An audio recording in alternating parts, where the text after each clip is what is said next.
Thanks, Mr. Zamir, for the beautiful recitation.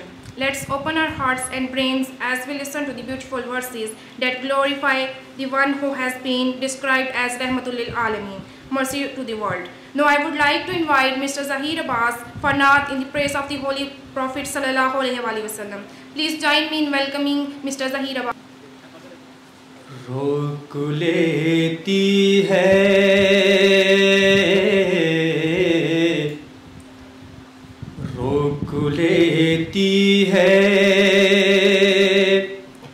आपकी निस्बत तेरे जितने भी हम पे चलते हैं, ये करम है हुजूर का हम पर, ये करम है हुजूर का हम पर। आने वाले अज़ाब टलते हैं, रोक लेती है। अब कोई क्या हमें गिराएगा,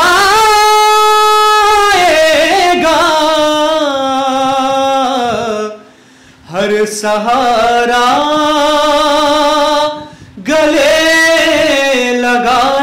गिराएगा।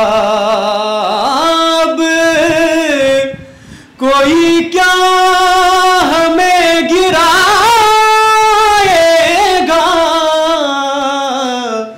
हर सहारा गले लगाएगा। हमने खुद को गिरा लिया है वहाँ, हमने खुद को गिरा लिया है वहाँ। गिरने वाले जहाँ संभलते हैं, रोक लेती है आपकी निस्बत तीर जितने भी हम पे चलते हैं। अपनी औकात सिर्फ इतनी है, कुछ नहीं बात सिर्फ इतनी है। कल भी टुकड़ों पे उनके पलते थे, कल भी टुकड़ों पे उनके पलते थे, अब भी टुकड़ों पे उनके पलते हैं। रोक लेती है आपकी निस्बत तीर जितने भी हम पे चलते हैं। ये करम है हुजूर का हम पर, आने वाले अज़ाब टलते हैं।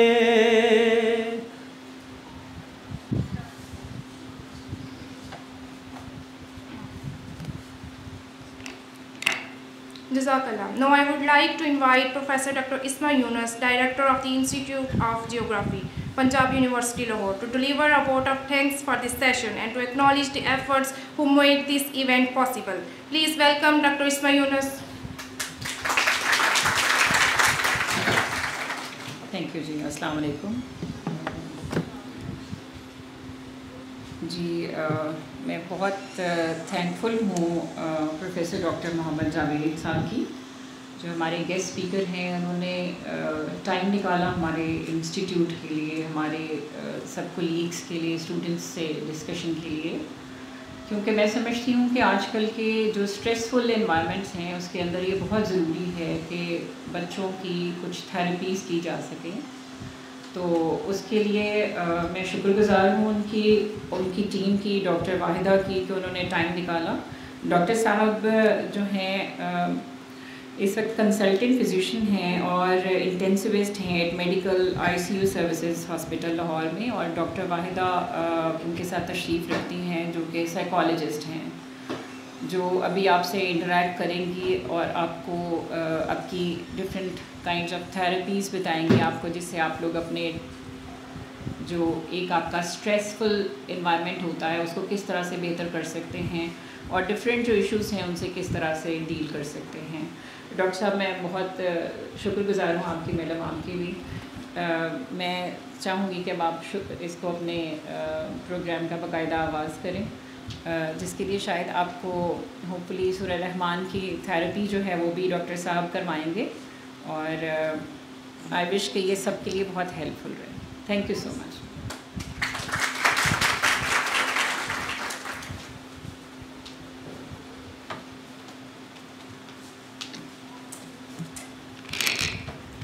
Thank you, Dr. Isma Yunus, for your words of encouragement. At this point, I would like to hand over the remaining seminar to Ms. Sundas and her team, who will guide us through the rest of the activities planned for today. Thank you for your attention and participation. May this seminar to be enriching experience of everyone present here. हमारे आज के topic का नाम है character building और positive thinking. और sir ने मुझे कह दिया कि तुम प्रोग्राम होस्ट करो। तो मेरा तो पॉजिटिव थिंकिंग से दूर दूर तक कोई वास्ता रहा ही नहीं है। तो इस सेशन से पहले तक मैं इंतहाई नाशुक्री इंसान रही हूँ और मैंने हमेशा से अल्लाह ताला को यही कहा है कि जो मैं चाहती थी वो तो नहीं हुआ ना, जैसे मैंने प्लान किया हुआ था वैसे तो आपने नहीं किया, या आपको पता नहीं मेरे साथ कौन सा ऐसा बैर है कि जो दुआ मैं मांगती हूँ वो तो कभी कबूल नहीं होती बल्कि हमेशा उसके ऑपोजिट हो जाता है। लेकिन आज इस फोरम पे खड़े होके मैं भी अपने फ्रेंड्स को यही बता रही थी कि रास्ते में आते हुए मुझे इतनी ब्लेसिंग्स याद आ रही थी जो अल्लाह ताला ने इतने करम मेरे पे किए हुए हैं, और मुझे ऐसा लग रहा था कि शायद 3 बजे तक सिर्फ यहाँ पे मैंने ही बोलना है। मतलब मैं क्या बताऊँ और क्या ना बताऊँ। मैं एक इंतहाई अपने तई मैं बहुत मज़लूम इंसान रही हूँ। मुझे लगता था कि मैं बहुत हसास हूँ। मेरी मदर ने सिंगल पेरेंट होके शादी क्यों कर ली दोबारा, मेरे बारे में क्यों नहीं सोचा। मेरे भाई ने बीवी के पीछे लग के मुझ पे क्यों ब्लेम की बहुत सारी चीज़ें जो मैंने नहीं की नहीं थी। मेरी फ्रेंड्स की जब मुझे ज़रूरत थी तब वो क्यों नहीं मेरे पास मौजूद होती। मैं तो जब भी वो मुझे बुलाती हैं मैं फ़ौरन उनके पास चली जाती हूँ। या जिस काके को मैं पसंद करती हूँ वो मेरे से कमिटमेंट क्यों नहीं कर रहा, वो भी मुझे पसंद क्यों नहीं कर रहा। तो इस तरह के हर रिलेशनशिप में मेरे पास हज़ारों गिले शिकवे मौजूद थे। और मुझे ये तो पता था कि आप इतनी दफ़ा दुरूद शरीफ पढ़ लें तो ये काम हो जाता है, इतनी दफ़ा आयत करीमा पढ़ लें तो ये हो जाता है। लेकिन मुझे इस बात का बिल्कुल भी पता नहीं था कि दर्द आशनाई भी कोई चीज़ है। आपने किसी और का दर्द भी फील करना होता है, या आपने किसी को अंडरस्टैंड भी करना होता है। कौन किन सर्कमस्टांसेस में क्या फ़ैसला कर रहा है, उसकी क्या मजबूरियां हैं, या उसकी कितनी समझ है। मेरे ये मसाइल नहीं थे। मुझे बस ये मसला था कि मैं प्रायोरिटी होनी चाहिए। टिल डेट मैं अपने हर रिश्ते को, चाहे मेरा कोई टीचर ही क्यों ना हो, मैं उन लोगों को इन्हीं चीज़ों में जज करती रही हूँ कि इनकी सबसे ज़्यादा फेवरेट मैं हूँ या नहीं हूँ। और उस चीज़ में हमेशा फिर मैं हर रिलेशनशिप में हर्ट होती थी, हर रिलेशनशिप में डिसअपॉइंट होती थी कि मुझे लगता था कि यार हर बंदे के पास ही मेरे अलावा कोई ना कोई अहम इंसान मौजूद होता है जिसकी वजह से वो मुझे इग्नोर कर देता है। तो मैं तो बहुत अनवांटेड हूँ। मैं जिस वक्त इस थेरेपी से इंट्रोड्यूस हुई थी 2012 में, उस वक्त मैं तहज्जुद भी पढ़ती थी, चाश्त भी पढ़ती थी, लेकिन मैं ये सारा कुछ अपनी अगराज के लिए कर रही थी। उसमें मोस्ट इम्पॉर्टेंट ये था कि मुझे जो काका पसंद है वो मुझे पसंद कर ले। मेरी ज़िंदगी का सबसे बड़ा मसला ये था। और बाकी वैसे मैं दुखी थी और मज़लूमियत की मेरी इंतहा ये थी, मज़लूम मैं ऐसी थी कि अपनी एक कज़न से ऑफेंड हो के मैंने उसको बदुआ दे दी हुई थी और उसे कैंसर करवा चुकी थी। मैं ऐसी मज़लूम थी। मेरी मेमोरी हमेशा से बहुत कमज़ोर रही है। मैंने बताया ना कि मैं गिले शिकवे करने वाली एक नेगेटिव इंसान थी। तो मैं हमेशा ही ये भूल जाती हूँ कि अल्लाह है। मैंने बहुत सारे अपनी ज़िंदगी के मामलात में अपनी अक्ल समझ को प्रायोरिटी दी, अपने रिसोर्सेज को प्रायोरिटी दी। मुझे ये नहीं पता था कि अल्लाह ताला के साथ कोई ताल्लुक़ भी बनाया जा सकता है, सरकारे दो आलम के साथ कोई ताल्लुक़ भी हो सकता है। उनसे कोई बात शेयर भी की जा सकती है। मैंने हमेशा ये सोचा है कि मुझे ये नतीजा चाहिए है, तो मैंने उसके लिए दुआ की है, उसके लिए कोई वजीफ़ा किया है, उसके लिए कोई पढ़ाई की है। और ख़ुद गुनहगार होते हुए, ख़ुद गलतियां करते हुए, अगर किसी ने मेरे से अपनी कोई गलती, अपना कोई गुनाह शेयर किया है, तो मैंने हमेशा उसको जज किया है।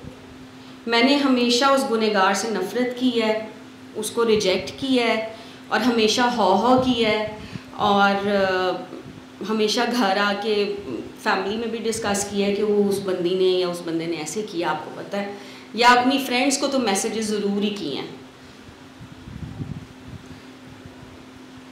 इस थेरेपी ने मुझे बहुत जगहों पे बहुत दफ़ा हैरान किया है कि अच्छा ऐसे भी था, ये भी था। सबसे पहली हैरानी तो मेरी लाइफ की ये थी कि जब मैंने थेरेपी की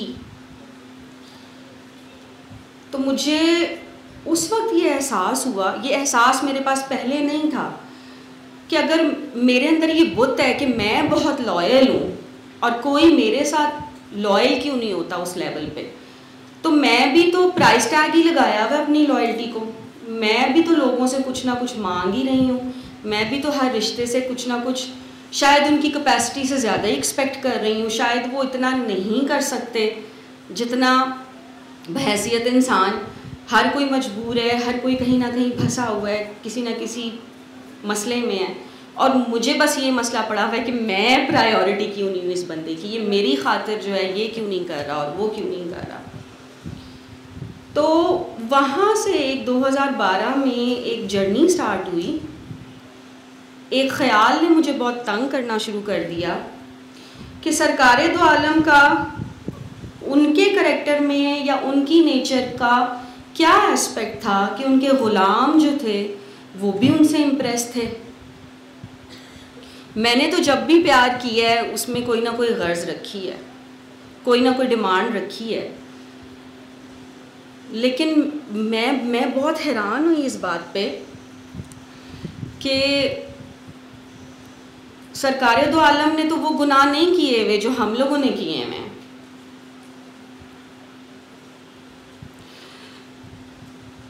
उन्होंने तो वो सारा कुछ, वो गलतियां नहीं की हुई जो हमने लाइफ में की हुई हैं, लेकिन वो हमारे लिए रोते रहे हैं। उनके लिए मैं इतनी इम्पोर्टेंट थी, ये कैसी दर्द आशनाई है। हालांकि मैंने जो जो खच्चे मारी हुई हैं, जब मेरे से कोई बंदा वो शेयर करता है मैं तो उसको ओन नहीं कर पाती, लेकिन ये कैसी ओनरशिप है कि उन्होंने ना सिर्फ मेरे जैसे गुनहगार को मेरे गंदमंद के साथ कबूल किया है, बल्कि मेरे लिए रो रो के दुआएं की हैं। मुझे इस तरह से किसी के दर्द को महसूस करने का नहीं पता था, मुझे इस तरह के प्यार का नहीं पता था, और आज तक मुझे ये सवाल, ये ख्याल तंग करता है कि बेगर्ज प्यार कैसे करते हैं। उस प्यार का इम्पैक्ट तो ये है कि आज 1400 साल बाद भी मेरे अंदर ये एहसास है, मैं जब भी कोई गलती करती हूँ, मैं जब भी ट्रैक से हटती हूँ, तो मुझे इस बात की शर्मिंदगी होती है कि मैं सरकार को कैसे फेस करूँगी। वो मेरे लिए रो रो के, मैं उनकी प्रायोरिटी थी, मुझे इस बात का नहीं पता था, मुझे इस ताल्लुक़ का नहीं पता था, मुझे इस बॉन्ड का कभी भी नहीं पता था कि अल्लाह से या नबी पाक से कोई ताल्लुक़ भी कायम किया जा सकता है, या वो हमारी लाइफ में होते हैं। अगर हम उन पे सब कुछ छोड़ दें तो वो हमारी लाइफ को सीधा भी कर देते हैं, वो हमारे प्रॉब्लम्स को सॉल्व भी कर देते हैं। मुझे इस बात का नहीं पता था। आज मेरे हस्बैंड नहीं आए हुए, वरना मैं आप लोगों को दिखाती।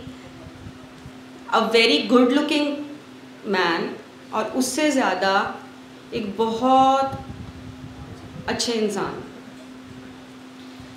मैंने कहा ना कि मैं 2012 में इस दुआ से जुड़ी थी, और मैं तब वजीफ़े करती होती थी कि फ़लाँ काका जो है वो मुझे लिफ्ट करा दे, मेरे साथ कमिटमेंट कर ले, मुझे इम्पोर्टेंस दे दे। मुझे इस बात का भी नहीं पता था कि हम सिर्फ अल्लाह के मोहताज होते हैं। हम लोगों की वैलिडेशन लेने के लिए, लोगों के अप्रूवल्स के लिए, लोगों से हम इज़्ज़त मांग रहे होते हैं, हालांकि हमें पता ही नहीं होता कि अल्लाह ताला ने हमें कितनी इज़्ज़त दी हुई है, हमें अपनी वर्थ का नहीं पता होता। तो मैं इस तरह से अल्लाह ताला की हदें भी क्रॉस कर रही थी सिर्फ एक बंदे के लिए, और मैं सिर्फ अपने आप को मेंटली ख़राब नहीं कर रही थी, इमोशनली ख़राब नहीं कर रही थी, मैं फ़िज़िकली भी अपने आप को ख़राब कर रही थी। मैं बहुत सारी ऐसी गलतियां कर रही थी जिस पे मैं अब शर्मिंदा होती हूँ कि मुझे पता ही नहीं था कि अल्लाह मियाँ ने मेरे लिए कितना खूबसूरत इंसान रखा हुआ है। मुझे ये बात बहुत देर से समझ आई कि शादी भी सरकार दो आलम नहीं करवानी होती है। हम उनसे अपने प्रॉब्लम शेयर नहीं करते। तो मुझे शर्मिंदगी इस बात की है कि मुझे पहले ये बात क्यों नहीं पता थी कि मैं सरकार दो आलम की इतनी लाडली हूँ या वो मेरे से इतना प्यार करते हैं, और उनके लिए मैंने अपने आप को क्यों नहीं बचा के रखा। मैं क्यों लोगों की मोहताज रही, मैं क्यों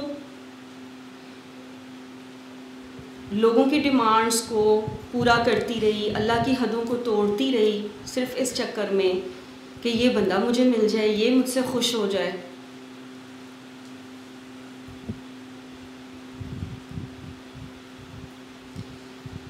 तो मेरी तो ज़िंदगी का एक्सपीरियंस ये है ये थेरेपी करके कि मैंने तो जब भी सरकार दो आलम को या अल्लाह को पुकारा है तो उन्होंने मेरे पुकारने से पहले मुझे कहा है कि तुम हमारे हो, तुम मेरे हो, और मैंने तो तुम्हारे लिए सब कुछ प्लान किया हुआ है, परेशान होने की ज़रूरत ही नहीं है। उन्होंने मुझे कभी ये नहीं कहा कि फिर तुम गन मार के आ गई हो, फिर तुमने ऐसे कर दिया। मैं तो जिस वक्त एक लम्हे के लिए भी शर्मिंदा हुई हूँ तो मुझे फ़ौरन उन्होंने कोई ना कोई सलूशन बताया। हमें ये शौक़ तो बहुत होता है कि हमें सरकार की ज़ियारत हो जाए, हम उम्रा पे जाते हैं, हम हज पे जाते हैं, तो हम ये एक्सपीरियंसेस आके बताते हैं कि मस्जिद नबवी में मुझे फ़लाँ जगह पे जगह मिल गई, मैंने वहाँ नफल अदा किए, मैंने दिल में सरकार को ऐसे कहा ना तो फ़ौरन मेरी बात उन्होंने मान ली और ऐसे कर दिया। तो अगर सरकार दो आलम हमें आज ये कहें कि तुम अपनी प्रॉपर्टी का ये टुकड़ा जो है वो अपने भाई को माफ़ कर दो, तुम एक रहम की औलाद हो, तुम अपने बहन भाइयों से अपने सारे गिले शिकवे दूर कर लो, तुम उनको माफ़ कर दो, तो क्या हम सरकार दो आलम की इस बात को मानेंगे? नहीं मानेंगे ना। तो हमें मानने का तो पता ही नहीं है कि बात माननी भी होती है। खैर मैंने कहा ना कि मेरे पास इतनी सारी बातें हैं, 3 बजे तक मैंने ही बोलते रहना है, तो मैं अपनी नेक्स्ट जो स्पीकर हैं उनको बुलाना चाहूँगी। इन्होंने PhD की हुई है साइकोलॉजी में। आपको पता है कि आजकल साइकोलॉजिस्ट जो हैं वो बहुत ज़्यादा इन है, और मैं LGS में पढ़ाती थी तो मेरे क्लास 2 के बच्चे की माँ भी बहुत फ़ख्र से आके बताती थी कि मेरे बच्चे के सेशंस हो रहे हैं। तो आजकल तो डिप्रेशन, एंग्जाइटी, बाइपोलर डिसऑर्डर्स और व्हाट नॉट, तो साइकोलॉजिस्ट और साइकाइट्रिस्ट जो हैं उनको इंसान बहुत मानता है। तो डॉक्टर वाहिदा अंजुम साहिबा जो हैं वो पिछले 10 साल से टीचिंग से भी वाबस्ता हैं, और बहुत सारे प्रोमिनेंट जो इंस्टीट्यूट्स हैं लाहौर के, वहाँ पे चेयरमैनशिप के फ़राइज़ भी सर अंजाम दे चुकी हैं। फ़िलहाल ये HOD हैं Lahore school, university of Lahore, Lahore school of behavioural sciences की। इनके 32 रिसर्च आर्टिकल्स अब तक पब्लिश हो चुके हैं, जिनमें harassment, street children, sexual harassment, parenting, drug addiction, pornography, live in relationships, बहुत कुछ टॉपिक्स हैं। तो मैं दावत दूंगी डॉक्टर वाहिदा अंजुम को कि वो यहाँ आएँ और हमें बताएं कि एक साइकोलॉजिस्ट होने के बाद सुरा रहमान थेरेपी ने ऐसा क्या कर दिया कि उन्होंने इसके ऊपर रिसर्च शुरू कर दी और बहुत जोश और जज्बे के साथ यूथ को एक्सपीरियंस करवा रही हैं therapy. Doctor Wahida Anjum, please आएँ। Thank you so much madam. मैं इंतहाई शुक्रगुजार हूँ मैडम की, बाबा जी की। इनके होते हुए मेरी क्या ज़रूरत बिसारत कि मैं कोई बात कर सकूँ। जब आप लोगों की तरह स्टूडेंट होते थे और कोई इधर बोलता था ये वाले लफ्ज़, तो लगता था कि ये क्या बात है। लेकिन जब आप डाइस के इस साइड पे होंगे और आप वो वाली स्टेज एक्सपीरियंस कर रहे होंगे जो मैं कर रही, बात नहीं है, ये वाकई जसारत या जुर्रत नहीं हो सकती मेरे जैसे गुनाहगार की कि मैं अपने उस्तादों के सामने जो है वो कोई बात कर सकूँ।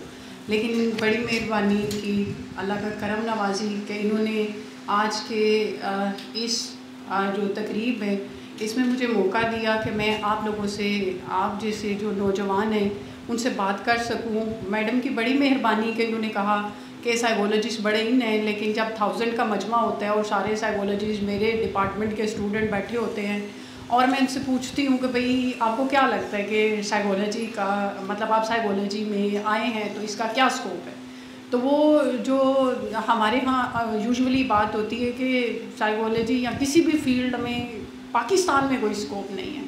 तो मैं ये कहती हूँ कि साइकोलॉजी चूँकि एक नाफे इल्म है और इंसानों से डील करता है, अगर तो पाकिस्तान में इंसान नहीं है तो फिर डेफिनेटली कोई स्कोप हो नहीं सकता है ना। तो फिर ये जो मैडम ने अभी कहा रहमान थेरेपी के साथ जुड़ी हुई हूँ या उसमें भी, तो उसमें कोई ना कोई नेगेटिव इवेंट्स मैं कहती हूँ कि चलो कोई एक आध नेगेटिव इवेंट या कोई एक आध पॉजिटिव इवेंट आप बताएं जो आपके साथ हो चुका और जिसको माफ़ नहीं कर पा रहे आप। तो वो नेगेटिविटी की तो बहुत लंबी लिस्ट होती है, लेकिन पॉजिटिव इवेंट जो है वो कोई बता नहीं पाते हैं या कहते हैं कि पाकिस्तान में तो कुछ ऐसा अच्छा नहीं हो रहा जो कि हम क्लेम कर सकें कि यहाँ भी कोई रहने की जगह है। तो यही वजह कि जैसे ही सारे स्टूडेंट्स बीएस में पास आउट होते हैं तो वो एक लंबा रेफरेंस लिस्ट के लिए आपके पास फहरिस्त आती है कि हमें रेफरेंस लेटर दे दें, हम मुल्क से बाहर जाना चाहते हैं। तो मैं कहती हूँ कि देखो जहाँ ऑलरेडी और जब डिफरेंट फाउंडेशंस में जाते हैं या डिफरेंट इंस्टीट्यूट्स में जाते हैं, उधर से जो जिनका इंटरनेशनल एक्सपोजर होता है वो आके यही क्रिटिसाइज़ करते हैं कि यहाँ के लोग सिविलाइज्ड नहीं हैं या यहाँ पे ये सारे प्रॉब्लम्स हैं। तो फिर मेरी उनसे एक ही रिक्वेस्ट होती है कि देखें अगर ऑलरेडी बाहर सारा कुछ हो रहा है तो फिर हमारा मार्जिन तो उधर नहीं बनता। जहाँ पे कुछ नहीं हो रहा यहाँ तो मार्केट खाली पड़ी है, तो फिर ट्राई इट। और जो मैडम ने काका जी की बात की है, मेरा पीएचडी का थीसिस जो है वो रोमांटिक लव के ऊपर है तो आई विश कि मैं मैडम को हेल्प कर सकती टाइम से पहले, लेकिन अब नहीं, शुक्र है अल्लाह का, मैं बता तो रही, मेरे हस्बैंड बहुत अच्छे इंसान। हाँ माशाल्लाह। तो अब ये मेरा पीएचडी का थीसिस जो है वो रोमांटिक लव पे था। यही समझ नहीं आती थी कि इंसान कैसे सरेंडर कर देते हैं। और मतलब ठीक है आप बॉर्डर पे जाएं, शहीद हों, बड़ी अच्छी बात है, लेकिन ये कौन सा ऐसा जज्बा है जो आप वॉलंटियर कर देते हैं और आप सुसाइड कमिट कर लेते हैं। इसके अलावा किसी रिलेशन में आप इतने जुनून की हद तक नहीं जाते कि आप सुसाइड कमिट कर लें। और जनाजे पे आपके बैठ के कहा जा रहा होता है कि यार ये मतलब हराम मौत मरा है, अब इसका जनाजा जायज़ है कि नहीं है। तो मेरे लिए बड़ी परेशानी होती थी कि अगर कोई सेल्फ हार्म की सिचुएशन में पहुंचता है या सुसाइड कमिट कर लेता है, अब और वो उसके लिए जीना आसान नहीं था, उसके लिए मर जाना आसान था। आप अभी भी उसका जनाजा और उसकी कब्र और गॉसिप्स में ये कर रहे हैं कि ये ठीक है, नहीं आपने क्या उसको हेल्प आउट किया। तो उसमें जितने सारे स्टूडेंट्स फिर यूनिवर्सिटी ज़ाहिर आए और उसमें ये देखते थे कि भाई पढ़ने के अलावा जो सबसे एक बेहतरीन मशगला है स्टूडेंट का वो यही वाला है कि फ़लाने से मोहब्बत हो गई और आप हर वक्त रोते फिर रहे हैं। तो मैं जानना चाहती थी कि क्यों एक इंसान के सामने आप सरेंडर करते हैं। तो फिर जैसे मैडम ने कहा, फिर मुझे भी जो है वो 14 साल 7 साल चिल्ड्रन हॉस्पिटल में काम किया, 1 साल गंगाराम में काम किया, 5 साल लाहौर लीड्स यूनिवर्सिटी में और साल इधर हो गया प्रैक्टिस करते हुए डिफरेंट तरह के वेरिएबल्स को लेकर, जिसमें सेक्सुअल हरासमेंट ले लें आप, पॉजिटिव पेरेंटिंग ले लें, इंटीमेट रिलेशंस ले लें, लिविंग रिलेशंस ले लें, ड्रग एडिक्शन ले लें, पोर्न ले लें, और ड्रग एडिक्शन के साथ मल्टीपल पार्टनर एडिक्शन ले लें। कोई वेरिएबल इस तरह का है नहीं कि जिससे वास्ता ना पड़ा और जिस पे थोड़ी जो है वो काम ना किया हो। लेकिन एक वेरिएबल जो मुझे हमेशा से स्ट्राइक करता था और समझ नहीं आती थी, वो इंटरजनरेशनल वायलेंस की थी कि माँ बाप से मार खाती है और उसकी बेटी सीख लेती है कि मार खाना नॉर्मल है, और बाप मारता है माँ को, बेटे को बड़ा बुरा लगता है कि माँ को मार पड़ रही है और वो चाहता है कि माँ का सहारा बने। लेकिन जैसे ही वो इंटीमेट रिलेशंस में आता है वो उससे भी वर्स्ट एक्सपीरियंस मतलब अपने इंटीमेट पार्टनर का करता है, तो तब क्यों नहीं वो ये साइकिल तोड़ता। तो अर्रहमान थेरेपी के मतलब ये एक नया एडिशन था जो मुझे अर्रहमान थेरेपी से जुड़ने के बाद महसूस हुआ। अब 14 साल से लोग, ज़ाहिर है साइकोलॉजी में आप हैं, आपसे पूछते हैं कि क्या आप हमें देख के बता सकती हैं कि हम किस तरह के इंसान हैं, तो अभी तक तो मेरा जवाब था नहीं। लेकिन अभी जब 2 महीने से मैं अर्रहमान थेरेपी के साथ जुड़ी हूँ तो मैं अब ये कह सकती हूँ, हाँ ज़रा 1 सेकंड के लिए आंखें बंद करें, दिल की धड़कन पे फोकस करें, 3 दफ़ा बोलें अल्लाह अल्लाह अल्लाह। अगर कुछ महसूस हुआ है तो हाँ, नहीं हुआ तो हाँ, अब आप 2 डिफरेंट एंटिटीज़ हैं। तो साइकोलॉजी का वो वाला सवाल जो कभी भी हल नहीं हो पा रहा था कि क्या हम इंसानों को जान सकते हैं, तो हाँ ये अर्रहमान थेरेपी से थोड़ा बहुत तो जान सकते हैं। ठीक है। दूसरा एक और बड़े सारे मसले मसाइल आ रहे थे स्टूडेंट से, ज़ाहिर है 14 साल से आप प्रैक्टिस में हैं, चीज़ों को देखते हैं, जो ये हरासमेंट के केसेस हैं या आपके कोई चाइल्डहुड सेक्सुअल ट्रॉमास हो चुके हैं या वो वाले रिश्ते जैसे बाप है, आजकल तो ये ज़्यादा केसेस रिपोर्ट हो रहे हैं कि बाप ने सेक्सुअली मतलब बेटी ही को और फिर भाई ने भाई को और भाई बहन को और खाला जो है वो भतीजी को, मामू फलाने को, कोई रिश्ता ना सेम जेंडर में ना ऑपोजिट जेंडर में इस तरह का बच ही नहीं रहा है कि जिसका इस तरह का कोई अनयूजुअल एक्सपोजर ही ना हो, और फिर आप माफ़ ही नहीं कर पाते। आप कहते हैं कि मेरा बाप किस तरह से ऐसा हो सकता है, वो तो आपकी इज़्ज़तों का रखवाला था, उसके तो होते हुए होना ही कुछ नहीं चाहिए था। तो मैडम मैं नहीं माफ़ करने वाली। आप पूछते हैं आपकी माँ फिर किधर थी, वो माँ डरती थी कि कहीं डाइवोर्स ना हो जाए तो फिर वो सोसाइटी में क्या जवाब देगी। मतलब अच्छा आपको लगता है कि मतलब आप तक कौन सा अल्लाह पहुँचे, आप तक कौन सा इस्लाम पहुँचे, आपको ये लगता है कि आपका घर बचाने के लिए अगर आपकी बेटी को आपका हस्बैंड या उसका बाप रेप कर रहा है घर में ही, मतलब वो और उससे छोटी को भी कर रहा है, और आप 10-12 साल से आप मतलब किन चक्रों में हैं और आप भी सर्वाइव कर रहे हैं, तो आप अंदाज़ा लगाएं कि हम छोटे मोटे रोमांटिक लव वाली बातें या हरासमेंट वाली बातें या बाहर से कोई होना तो बड़े आसान की बात। अब इन लोगों के साथ आप किस तरह से इंटरवीन करें। साइकोलॉजी की जितनी भी थेरीज़ और थेरेपीज़ हैं, जितनी भी प्रैक्टिसेस हैं, ट्रस्ट मी कि इस सारे मामले को एलिमिनेट नहीं कर सकती। ये साइंटिफिक एविडेंसेस भी थी, ये स्टूडेंट से पर्सनल एक्सपीरियंस एक्सपोजर्स भी था, और अगर मैं अपने आप को देखूं कि भाई मैंने ये सोचा था कि 14 साल में खुद हॉस्टलों में रही हूँ, मेरा अपना ये वो सारे दुखती रगे हैं जो मेरी अपनी थी।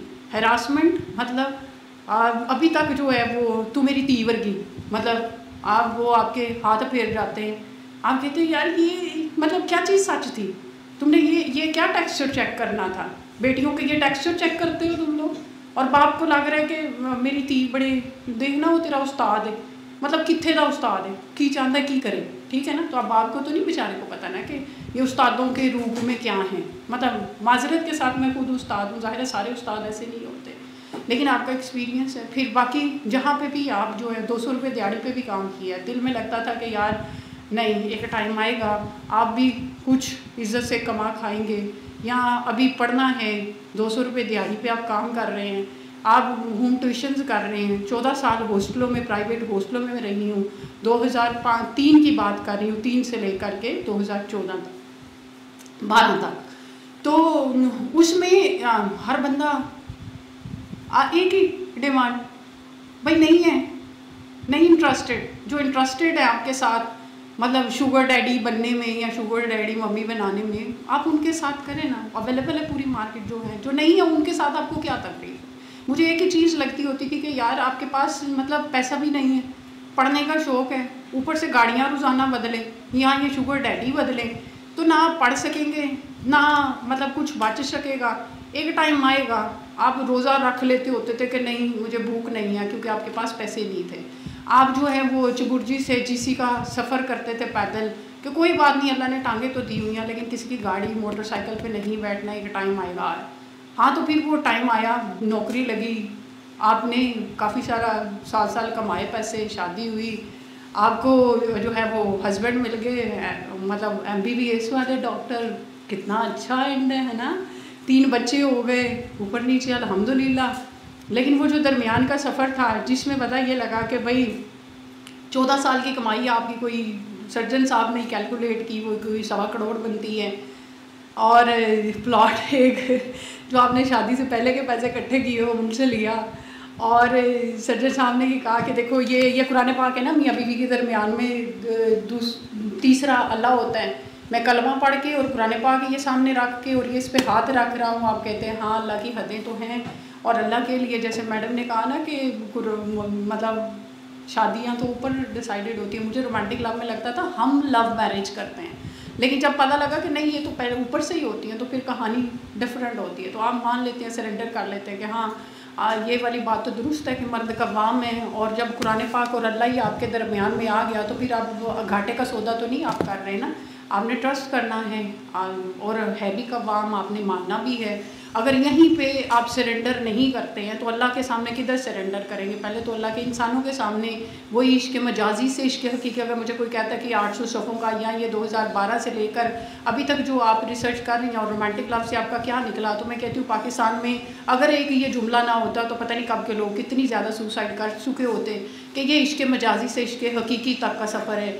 मजाज कहीं पे रह जाता है, लेकिन हकीकी अगर मिल जाए, जो कि मुझे सूरह रहमान के थ्रू मिला, तो ट्रस्ट मी कि ये कोई घाटे का सौदा नहीं है। और आपको पता लगता है कि बंदा कहते हैं कि नहीं, हर दफ़ा कहते हैं अबॉर्शन कराओ जब बच्चा होने लगता है, तो आपको लगता है कि अगर बीइंग ए मदर, एक माँ से उसका बच्चा महफूज नहीं है ना, तो फिर आप रहम की अपील मत करें, मैं डाइवोर्स दे दूंगा, बिस्मिल्लाह इस बात पे तो आपने देनी है तो दे, जबकि आप ऑलरेडी डाइवोर्स्ड एक दफ़ा होते हैं रोमांटिक लव या उससे पहले वाले इधर उधर की कहानियाँ, तो आपके लिए तो वो वही वाली सारी। लेकिन चूँकि आपने बताया नहीं होता, इसलिए लगता है कि आपने भी तो खच मारी है ना, जैसे मैडम ने कहा, नहीं बताया अगले को, चीट किया, तो आप चीटिंग का तो फिर यही वाली बात बनती है ना। वो चाहे आपकी इंटेंशन थी या विदाउट अटेंशन था, डैमेज तो किया अगले को, ठीक है, अब आप भुगतेंगे, लेकिन आप तैयार होते हैं भुगतने के लिए, कोई ऐसी बात नहीं है। फिर बच्चा होने के फिर वो कहते हैं यूट्रस निकलवाओ, डॉक्टर है, आप एनेस्थीसिया में हैं, आपके सी सेक्शन हो रहे हैं, ऊपर नीचे बच्चे हो रहे हैं आपके, और कहा ये जा रहा है आपको डॉक्टर होते हुए भी कि यार तू पेट निकाल के चली जाती है, तू कैसी चेयरपर्सन है,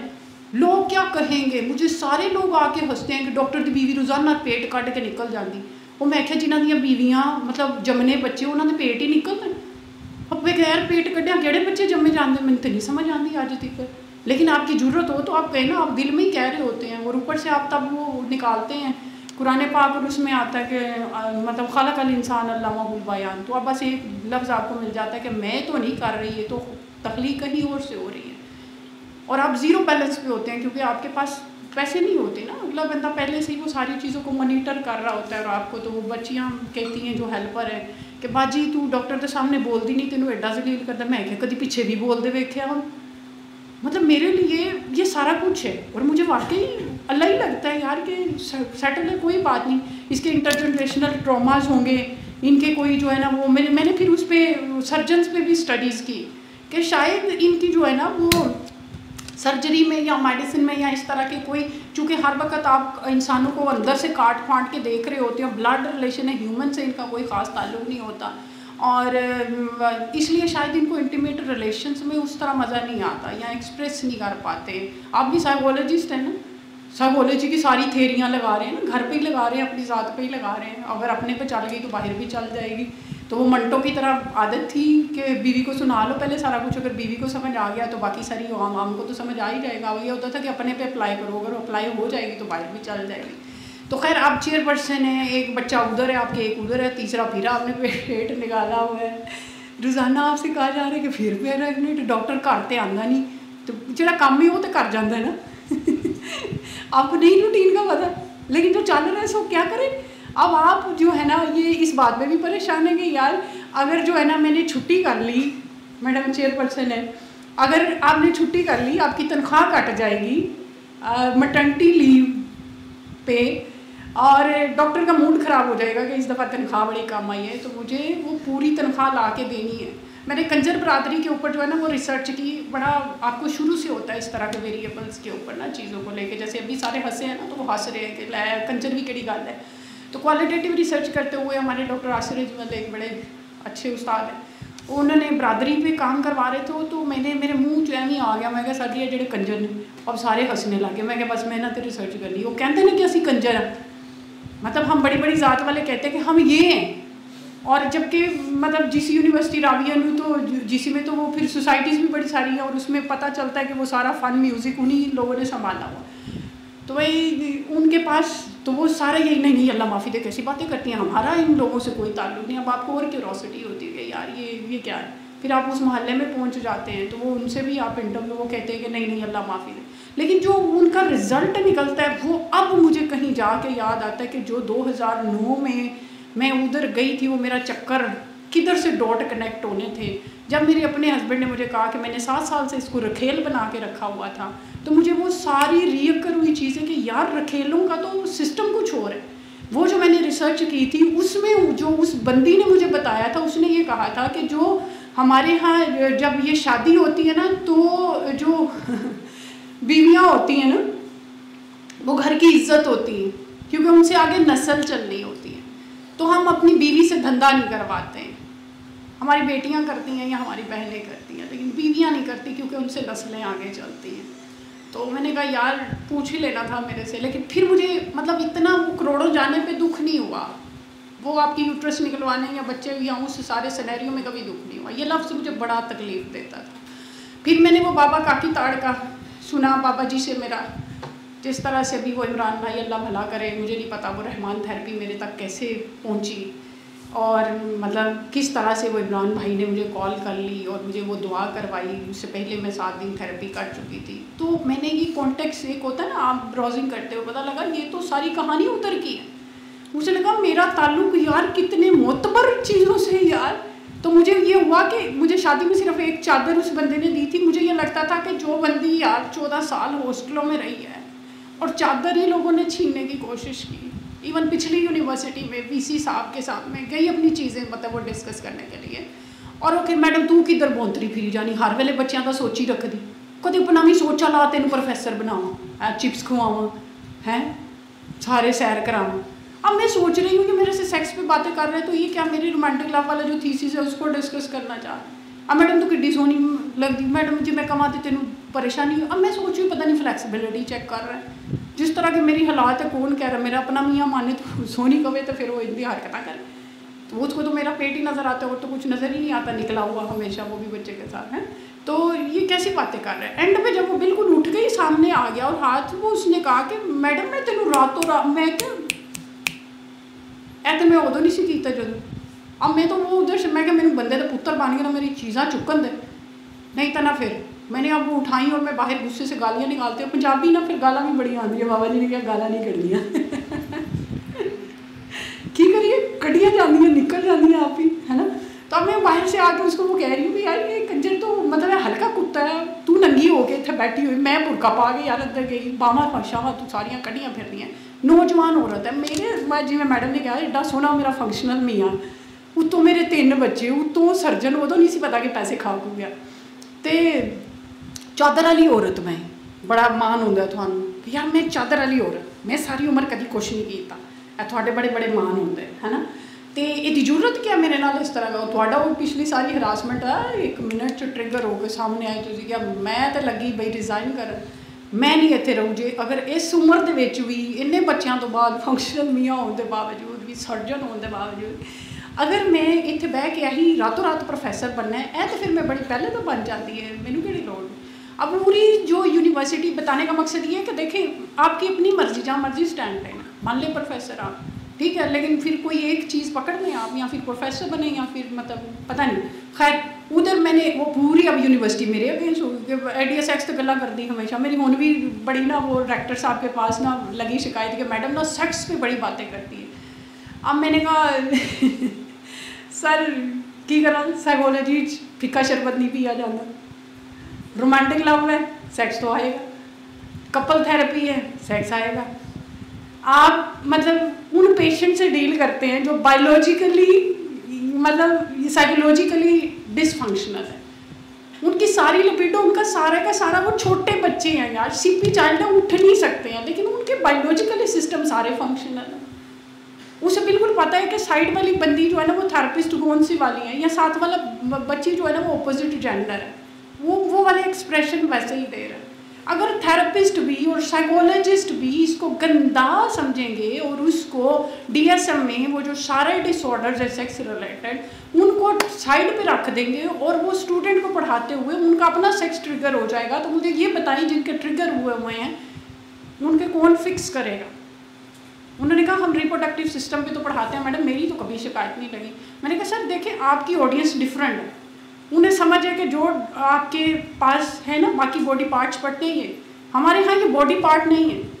हमारे यहाँ फ्रॉइड को अगर आप लेते हैं तो आपसे 70 से 80% चीज़ें, या ये जितने मैंने वो रहमान थेरेपी के थ्रू वो आपके ट्रिगरिंग ट्रॉमास जिसको आप हील नहीं कर सके, 500 लोगों पे मेरे अपने 1000 स्टूडेंट्स हैं अल्हम्दुलिल्लाह ऑलमोस्ट, उस पर 500 के साथ इसी तरह ग्रुप में जाके मैं डेली बेसिस पे एक ग्रुप के साथ थेरेपी करती हूँ और उसमें कहती हूँ A4 साइज पेज दे के कि यार कोई भी ऐसी बात जो तुम्हारे दिल में अभी तक 1 मिनट आंखें बंद करो, ज़रा रिविजिट करो कौन सी वाली पहली बात तुम्हें याद आती है, वो ट्रॉमा इस पर लिखना। अब मैं रोज़ाना आके हर वक्त उनके पैटर्न को आइडेंटिफाई कर रही होती हूँ, वो वही होते हैं सेक्स से रिलेटेड कि मैडम जब मैं 4 साल की थी, जब मैं 3 साल की थी, या मैं जो है ना मैडम 5 साल का था, या उसमें क्या हुआ था, वो सेक्स से रिलेटेड सारे। और ज़्यादातर कौन से वाले, जैसे मैडम ने बात किया माँ बाप की आपस में लड़ाई, स्ट्रीट चिल्ड्रन पे मैंने काम किया, जितने इंटरनेशनल रिसर्चेज वो ये बताती थी कि यार ये जो गरीबो थर्ड वर्ल्ड कंट्री है ना, जिनके बच्चे इसलिए घर से भाग जाते हैं क्योंकि इन्होंने ना रोटी कोई नहीं मिलती है। मुझे भी लगा कि हाँ यूनिसेफ का प्रोजेक्ट है, कहानी तो सेटल हो गई। अब जब मैंने हर स्ट्रीट चिल्ड्रन से जाके जितना रिक्वायर्ड डाटा था वो प्रोजेक्ट दिया, 5 साल से लेकर के 7 साल का बच्चा घर से भागा हुआ था, उसमें किसी एक का मसला रोटी नहीं था, सेक्सुअल अब्यूज़ हो रहा था उसके साथ। और या ये आप सुनते अदा करते फिर रहे हैं, आपको फ़र्ज़ और नवाफिल का पता ही हो ही नहीं है कि औलाद है तो उनको किस तरह से आगे ले करके चलना है। तो वो बच्चे फिर ये कहते थे, इनमें से एक का डायलॉग मुझे कभी नहीं भूलता, उसने कहा कि जब मेरे कोई XYZ मुझे सेक्सुअली हरास मतलब वो मतलब सेक्सुअली जो है वो मेरे साथ गंदी वाली बात कर रहा होता था, तो मुझे ये लगता था कि अल्लाह कभी मेरी सुनेगा, अल्लाह मजलूमों के साथ है। लेकिन अब जब मैं गली में आ गया हूँ, हर बंदा मेरे साथ सेक्सुअली अब्यूज़ करता है, मुझे ये लगता है कि अल्लाह भी जो है ना वो ज़ालिमों के साथ ही, अल्लाह मेरे साथ नहीं है। काश मैंने उस वक़्त सूरह रहमान पढ़ी होती और सुनी होती और मैं उसको थेरेपी करवा सकती। ये लफ्ज़ मुझे इतना तकलीफ़ देता है मैं आपको बता नहीं सकती। हर वो मेरी बच्ची जो 12 साल से या उसमें सेक्सुअली उसका हरासमेंट का शिकार है और मैं उसको कोई रेमेडी नहीं दे पा रही थी। अब मेरे पास ये रहमान थेरेपी है, क्योंकि मैंने अपनी ज़ात पे अप्लाई की ना, उसका इफ़ेक्ट निकला। इफ़ेक्ट क्या निकला कि जब ये पता लग गया कि भाई कुछ नहीं है, आपने प्रॉमिस किया था कि बच्चे स्कूल गोइंग होंगे, अब बच्चे स्कूल गोइंग है यार, लाओ 7 साल की हो चली है, बच्ची स्कूल डालें यार, सर्जन की बेटी है, सर्जन के बच्चे हैं, बेस्ट स्कूल वो करते हैं, लंडे पे सारी उम्र रखा है, लंडा पहनाते रहे हैं कि एक टाइम आएगा हम भी घर बना लेंगे, गाड़ी होगी, बच्चों को अच्छी सी एजुकेशन देंगे। और हमने यही प्रॉमिस करके ये सारा पैसा लिया था, ये सारा तो यार प्लॉट की वो मिट्टी ले जाके उसने दिखाई, और ये देखो ये मिट्टी आज से हमारी हुई। अब मैं वॉक करने जाती हूँ तो वो मिट्टी उठाती हूँ और कहती हूँ कि वाह यार मिट्टी, मतलब गवार रहना, कभी तुमने तस्वीरें ली होगी कोई 5 मरले प्लॉट की जो 3 से 5 में कन्वर्ट होना था, उसके कॉन्टेक्स्ट में डॉक्यूमेंट्स आपने ले लिए और कहते हैं मेरे पे जो मैडम ने कहा ना कि आपका नबी वो कर गया, तो अभी रिसेंटली वो घर आए साल बाद ऑलमोस्ट, कहते हैं देखो मैं नहीं मानता कि जो है ना मैंने आपके पैसे देने हैं या प्लॉट देना, हालांकि उनकी बहन ने फैसला किया, उन्होंने कहा ये चीज़ें मैडम की बनती हैं वापस करें।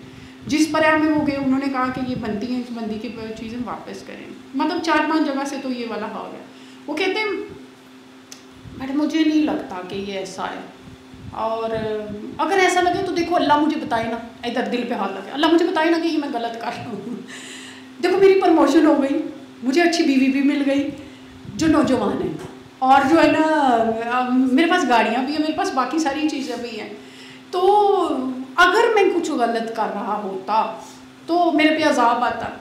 अब मुझे एग्जैक्टली बाबा जी इतने याद आए उधर, और मैडम वाली बात कि यार जाने दे, इतने 2 टके के लिए मैं तेरे जैसे इतने खूबसूरत इंसान पे अजाब कैसे, मतलब आपका नबी दुआएं मांग गया कि यार अजाब नहीं देना। और रहमान थेरेपी में हर वक्त आप कहते हैं जिसने आपके साथ बुरा किया अल्लाह उसका भला करे और उसको ईमान दे और उसके साथ आसानी का मामला करे।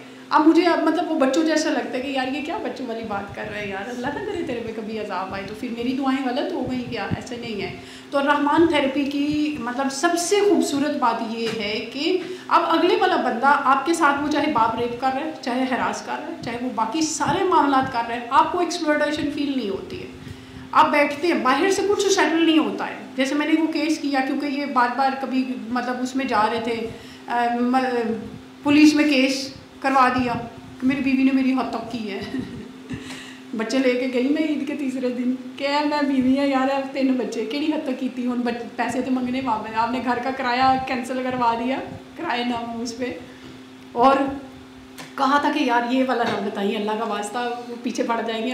अब इस ये उम्र नहीं रही कि लोगों को भूते ना, लेकिन आपने लोगों को बता दिया कि मेरी बीवी अकेली है 3 बच्चों के साथ है।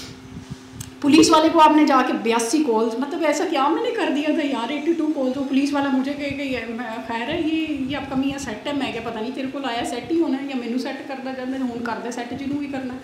तो खैर उसके बाद फिर रोज़ाना जो है ना वो पुलिस आपके पास जो है ना वो अदालत से पर्चे आ रहे हैं। वो मुझे कहता होता था मैं कि अदालत च निबड़ांगा तेरे नाल। अब मैं बड़ी हैरान होती थी कि यार केड़ा अदालत च निबड़ना, मैं की कीता है, मतलब। लेकिन वो सच्चा था अदालत में निबड़ने के लिए। फिर उन्होंने कहा, मैंने कहा अच्छा बच्चों का खर्चा, तो उसने कहा अदालत चो ले ले। अब वो इतनी दफ़ा मेरे भाई को फिर गैरत आई, उन्होंने क्या नहीं, मैंने जो है ना वो अदालत ही में जाके वो करना है। अच्छा वो केस हुआ, लेकिन जब रहमान थेरेपी कर ली फिर मुझे लगा कि ये केस विड्रॉ करना चाहिए। जब रहमान से जुड़ जाते हैं ना फिर इस तरह की कहानियाँ बनती नहीं हैं आपकी। अब वो जज मेरे मुंह की तरफ देख रहा है, मैं कह रही हूँ मुझे फ़ाइल बंद करवानी है, वो कह रहे नहीं आपका सब सेट हो गया, पैसे वापस आ गए, घर में आ गया, आपको रिकम्पनसेट कर दिया। मैंने कहा नहीं ऐसे तो कुछ नहीं हो पाई। तो क्या हुआ क्या है? मैंने कहा जो होना था बस वो हो गया, वो बताने वाली चीज़ नहीं है, मुझे नहीं इसको सेटल करना, जिधर से चाहिए उधर से हो गया हुआ है सेटल। तो अब ये वो जो यकीन करें कि अगर ये सारा कुछ ना होता तो मेरा जो रहमान के साथ ताल्लुक़ है वो कभी भी कनेक्ट ना हो पाता। अब मुझे ये इतनी ब्लेसिंग लगती है कि अल्हम्दुलिल्लाह ये सारा कुछ हुआ, ये सारे वेरिएबल मेरे हाथों से गुजरे, तन बीती थी, हड्ड बीती थी, या मतलब वो ऑब्जर्वेशन थी। अगर ये सारा कुछ ना होता तो आज वाकई मुझे रहमान ना मिलता, आज वाकई रहमान वाले ना मिलते, और वाकई ही इंसानी दुखों का कोई मदावा ना हो पाता। क्योंकि साइकोलॉजी में जितनी भी थेरीज़ हैं ना या थेरेपीज़ हैं वो इंसानों की बनाई हुई हैं, वो इंसानों के दुखों का मदावा नहीं कर सकती हैं। लेकिन ये चूँकि रहमान थेरेपी रहमान की बनाई हुई है और हम रहमान के बंदे हैं, और मैक्सिमम दुख कितने हो सकते हैं वो बनाने वाले को बेहतर पता है। इसलिए सारे दुख, अब मैं ये कहूँगी क्योंकि मैं इसका एक्सपीरियंस खुद भी किया और बच्चों के साथ भी कर रही हूँ, तो इस पे MS के थीसिस भी 3 मेरे अल्हम्दुलिल्लाह कंप्लीट हो चुके हुए हैं, और मज़ीद भी इस पे करवाने के लिए जो साइंटिफिक एविडेंसेस है उस पर लगे हुए हैं। लेकिन वाकई ही अगर 1 लाइनर इस सारी कहानी का मैं कहूँ तो वो ये वाली है, या साइकोलॉजी को पूरा सम अप करूँ 14 साल के एक्सपीरियंसेस को और इतना एक्सटेंसिव इन वेरिएबल्स पे काम करने के बाद, कि यार ये रहमान थेरेपी है जो कि इंसानों के दुखों का मदावा करती है। इंसान की बनाई हुई थेरेपीज़ इंसानों पे नहीं चलती हैं। तो वाकई ही हर मसले का हल एक बस 2 मिनट और लूँगी आपके। एक और जो बड़ी पते की बात मुझे पता लगी वो ये पता लगी कि अगर जो नफ़रत वाली बात है ना, यहाँ पे मैंने फिर वो मदर्स के साथ भी जो ऑटिज़म वाले या इस तरह के सारे CP चाइल्ड्स या जिस तरह के भी वो आते हैं मेंटली रिटार्डेड चिल्ड्रन, तो एक बात और जो मुझे बड़ी एक्सीलेंट पता चली वो ये वाली थी कि अगर माँ और बाप दुरुस्त हो जाएं तो बच्चे ऑटोमेटिकली सेहतमंद हो जाते हैं। लेकिन मैं इससे ज़्यादा भी कहती हूँ कि अगर मैंने अपना रोल प्ले किया ना, पूरा पॉजिटिव रही हूँ इस सारे सिनेरियो में, तो मेरे बच्चे अल्हम्दुलिल्लाह जो मुझे 40 साल में सवाल नहीं आते वो 4 साल में 5 साल में वो वाले सवाल करते हैं।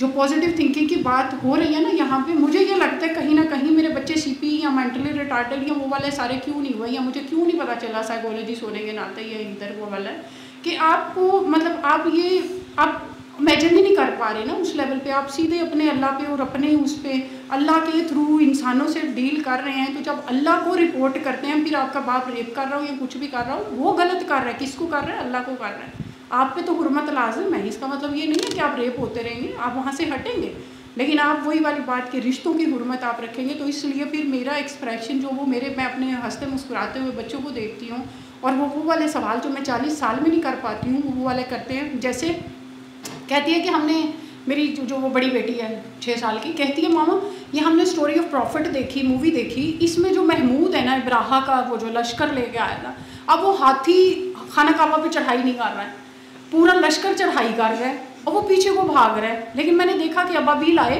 और उन्होंने वो कंकरियाँ फेंकी और जो है ना महमूद भी मर गया। अब वो तो एक तो वो जानवर है, दूसरा वो तो कंफर्म उधर जा ही कोई नहीं रहा है, तो फिर ये कैसे हो गया? तो अब मेरे पास तो इन सवालों के जवाब नहीं थे कि कैसे। फिर मैंने बड़ा सारा सर्च किया या रेलेवेंट लोगों से, या मैं बाबा जी से परमिशन लेकर रीच को उधर लाती हूँ। वो रीच बाबा जी से क्या सवाल करती है, अल्लाह कौन है, अल्लाह कहाँ है, कैसे दिखता है। या इस दफ़ा उसने जो सवाल किया वो मैं हैरान ही होगी। कहती है कि जो हज़रत इब्राहीम हैं उनको जो है ना वो आग में किसी ने फेंका, क्या उनके वालिद साहब साथ नहीं थे, बाबा साथ नहीं थे उनके? और बाबा जी ने बताया कि नहीं वो तो नमरूद ने फेंका। तो फिर बाप के, अब मुझे कह रही थी बाद में, बाप के होते हुए बेटे को, अब ये देखें एक बच्ची 6 साल की किधर इस्तदलाल फरमा रही है। उसको जो वो आपने सोशल सेटअप दिया, जो उसका फर्स्ट एक्सपोजर था, वो आपने मतलब ऐसे यतीम करवाया बाप के होते हुए भी। तो अब बच्चा वैसे सा फील कर रहा है कि बाप के होते हुए कैसे इस तरह से हो सकता है। और 6 साल का बच्चा, तो देखें फ़ायदा तो हुआ, जो दर्द है एटलीस्ट आपको सोचने समझने पे मजबूर कर रहा है, और आप सोच समझ रहे हैं वो वाली चीज़ें, और किधर से स्पेस पकड़ रहे हैं जो हिस्टोरिकल आपकी स्टोरीज़ हैं उधर से। तो बहरहाल मुझे ये पता लगा कि बच्चे को मतलब मेंटली रिटार्डेड या XYZ आप बना भी सकते हैं, और उधर से जो है ना वो वापस भी ला सकते हैं, अगर माँ सलामत रह सके दरमियान में, तो आपकी नस्ल आगे दुरुस्त जा सकती है। शायद इसीलिए माँ की बात की है। तो वो जब मैंने यही वाली रहमान थेरेपी वो मदर्स के साथ की, जो कि 75 मदर्स थी और 35 जो है ना वो दूसरे थेरेपिस्ट थे, तो 75 मदर्स को आपने मतलब ऐसे ही बैठा के और वो डिस्कस किया और उनको बताया कि यार देख, तेरा मियाँ अगर तू समझेगी कि गलत है, चलो फ़र्ज़ कर लिया गलत है, उसके मतलब तुम्हारे ससुराल वाले भी गलत है, नस्ल तो उधर से आ रही है ना। मुझे एक बड़ी फील होती थी चीज़ कि यार ये मिट्टी कितनी, वॉक करने जाती थी कि मिट्टी कितनी खूबसूरत है यार, कितनी अमानतदार है, इसमें जो बीज डालते हैं वही वापस निकलता है, ये कभी नहीं जो है ना वो अमानत में ख़यानत करती है। पूरे हफ्ते से आ रहा था। अब उधर वो थेरेपी करवाते हुए मुझे ख्याल आया कि यार औरतें भी तो ऐसे ही हैं कि जो नस्ल और फिर वही वाली आगे चलेगी। अब मैं जितना मर्जी ये कोशिश करूँ कि यार अब मैं जो है ना अपने बच्चों को बेस्ट इन्वायरमेंट दे दूँ, रिज़्क़ हलाल कमाऊँ, लेकिन मैं उसके बाप से नफ़रत करूँ और उसके ददियाल से नफ़रत करूँ क्योंकि उन्होंने मेरे साथ गलत किया, तो मेरे बच्चे कभी भी तंदुरुस्त हो नहीं पाएंगे। वो नेगेटिव हो रहा वो इन पे जाएगा। और अभी तक ये तंदुरुस्त क्यों है? क्योंकि मुझे इनमें से या अपने ससुराल में से कोई बुरा लगता ही नहीं। मुझे अब भी लगता है कि कितने भोले हैं यार, इनको लगा पैसा सारा कुछ है, हालांकि ये नहीं होता। तो जिन कल्चर और वैल्यू के ख़िलाफ़ मैं लड़ रही थी वो तो मैं कामयाब हो गई। तो वो वाली चीज़ फिर जब मैं उन मदर्स को बता पाती हूँ तो ट्रस्ट मी कि फिर उन्हें जब वो ये वाकई ही माफ़ करती हैं और हस्बैंड को बेहतरीन इंसान समझती हैं, इस पे आप अड़ते हैं। माफ़ करना, दुआ करना, उसको बेहतरीन सदका खैरात करना और उसको बेहतरीन इंसान जानना। मैं कहती हूँ भाई होता है, सदका खैरात करते हैं, माफ़ करते हैं, आप दिल से दुआ देते हैं और उसको बेहतरीन, इस पे मैं बड़ा अटकी हूँ। लेकिन दुआ करवाते हुए वो अपना ही जवाब आ जाता है कि बेहतरीन इंसान इसलिए कि अगर वो इंसान ना होता आप टोटली मल्टीप्लाई बाय 0 ना होते। आप में अकड़ थी ना अपने कुछ होने की, पैसे की, स्टेटस की, चादर की, फलानी, जब वो सारी मल्टीप्लाई बाय 0 हुई, अब कौन है? अब रहमान है। और सच्ची वाला रहमान है। आपको नींदों में जैसे वो महबूब याद आता है, इसी तरह से आपको वो रहमान याद आता है। तो फिर उन मदर्स के लिए ये वाला बड़ा ही एक्सीलेंट पॉइंट है कि साइकोलॉजी में एक पॉइंट ऑफ मतलब डेड एंड था, पॉइंट ऑफ नो रिटर्न था कि जहाँ पे आप अपनी नस्ल को नहीं बचा सकते। अब मुझे ये लगता है अपने एक्सपीरियंस के थ्रू, सूरह रहमान के थ्रू, कि यार ये वो एज है जहाँ पे अगर तुम वाकई अपने हस्बैंड को, चाहे वो तुम्हें छोड़ गया, बाप तो इसी का है ना यार, और तू रहमान से जुड़ी हुई है क्योंकि तेरा रहम जुड़ा हुआ है।